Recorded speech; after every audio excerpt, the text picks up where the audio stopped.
Assalamualaikum warahmatullahi wabarakatuh. Kami dari kelompok 5 yang beranggotakan Siti Mostito, Mila Emilia, Inayah, dan saya sendiri Muhammad Rija Aditya.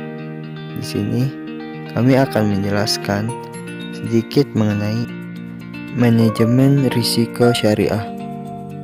Adapun pembahasan yang akan kami lakukan yaitu yang pertama ada pengertian risiko, yang kedua ada jenis risiko, yang ketiga ada manajemen pengawasan risiko syariah, dan yang keempat ada risiko dalam operasional bank syariah.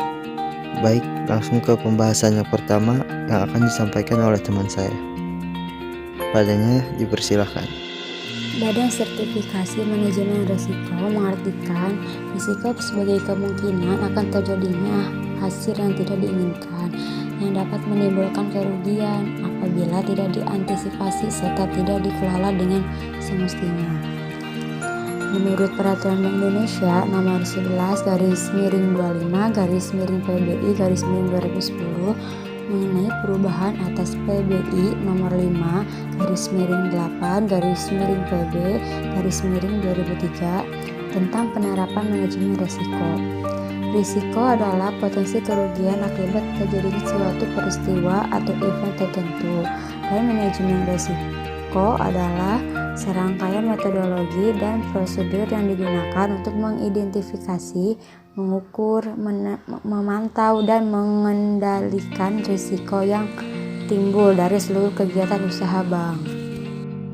Baik, lanjut ke pembahasan berikut, di mana terdapat 8 jenis resiko yang wajib dikelola atau dipertimbangkan oleh bank umum, yaitu yang pertama ada resiko kredit. Nah, resiko ini resiko yang timbul akibat kegagalan debitur atau pihak lain dalam memenuhi kewajiban kepada bank. Yang kedua, risiko pasar. Nah, risiko ini resiko pada posisi neraca dan rekening administratif termasuk transaksi derivatif akibat perubahan secara keseluruhan dari kondisi pasar, termasuk risiko perubahan harga option. Yang ketiga, ada risiko likuiditas.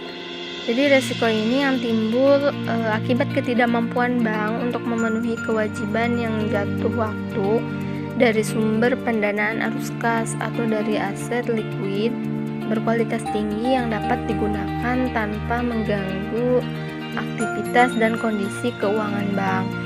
Yang keempat, ada risiko operasional. Risiko ini yang timbul akibat adanya ketidakcukupan atau tidak berfungsinya proses internal, atau kesalahan manusia, kegagalan sistem, dan adanya problem eksternal yang mempengaruhi operasional bank. Yang kelima, ada risiko hukum, yaitu risiko yang timbul akibat tuntutan hukum atau kelemahan aspek yuridis. Yang keenam, ada risiko reputasi. Risiko ini timbul akibat menurunnya tingkat kepercayaan stakeholder yang bersumber dari persepsi negatif terhadap bank. Yang ketujuh, ada risiko strategik. Nah, risiko ini timbul akibat ketidaktepatan dalam pengambilan atau pelaksanaan suatu keputusan strategi serta kegagalan dalam mengantisipasi perubahan lingkungan.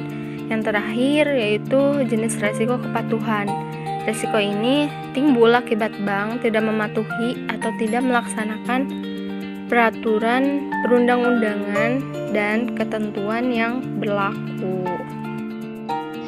Penjelasan selanjutnya yaitu mengenai manajemen risiko merupakan proses antisipasi terhadap risiko dengan tujuan agar kerugian tidak terjadi kepada organisasi atau perusahaan.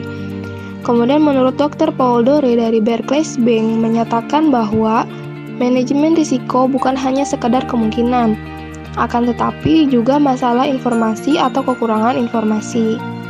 Mereka percaya bahwa bagaimanapun proses dipilih untuk menerapkan strategi pengelolaan risiko, di mana ada 3 elemen yang merupakan kunci sukses penciptaan dan penerapannya.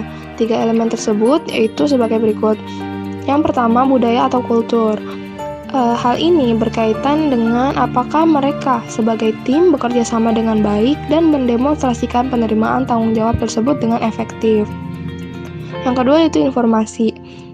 Berkaitan dengan apakah institusi keuangan telah memformulasikan prosedur untuk memperoleh informasi secara sentral dan juga terkoordinir. Yang ketiga yaitu tindakan, yaitu berkaitan dengan apakah keputusan-keputusan pengawasan diambil secara tepat dan secara meyakinkan, dan penerapan diawasi dengan ketat dan juga tertib. Penjelasan selanjutnya mengenai risiko dalam operasional bank syariah. Berdasarkan Peraturan Bank Indonesia Nomor 13 Tahun 2011 tentang penerapan manajemen risiko bagi bank umum syariah dan unit usaha syariah, terdapat 10 risiko yang harus dikelola oleh bank. Ke-10 risiko tersebut yaitu sebagai berikut. Yang pertama, risiko kredit. Nah, risiko ini disebabkan oleh adanya kegagalan counterparty dalam memenuhi kewajibannya. Dalam bank syariah, risiko pembiayaan mencakup risiko produk dan risiko terkait pembiayaan koperasi. Risiko yang kedua yaitu risiko pasar. Risiko ini yaitu risiko kerugian yang terjadi pada portofolio yang dimiliki oleh bank akibat adanya pergerakan variabel pasar atau adverse movement berupa nilai tukar dan juga suku bunga.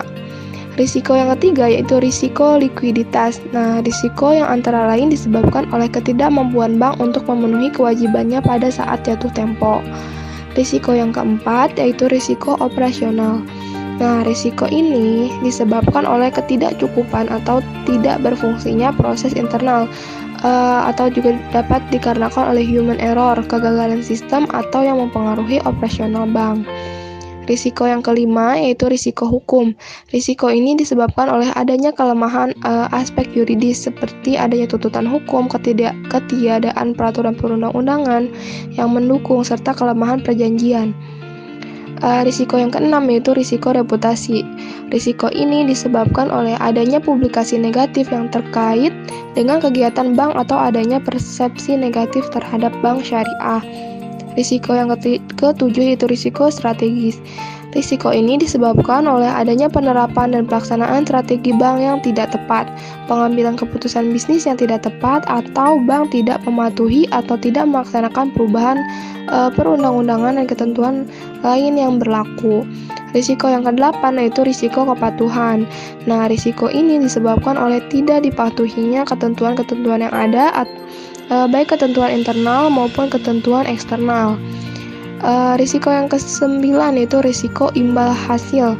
Nah, risiko ini diakibatkan oleh perubahan tingkat imbal hasil yang dibayarkan kepada nasabah karena terjadi perubahan tingkat imbal hasil yang diterima bank dari penyaluran dana yang dapat mempengaruhi perilaku nasabah dana pihak ketiga bank. Risiko yang ke-10 yang terakhir yaitu risiko investasi.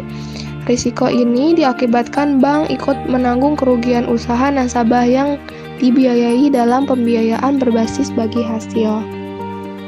Kami ucapkan terima kasih kepada yang telah menonton video ini. Sekian dari kami, kurang lebihnya mohon maaf.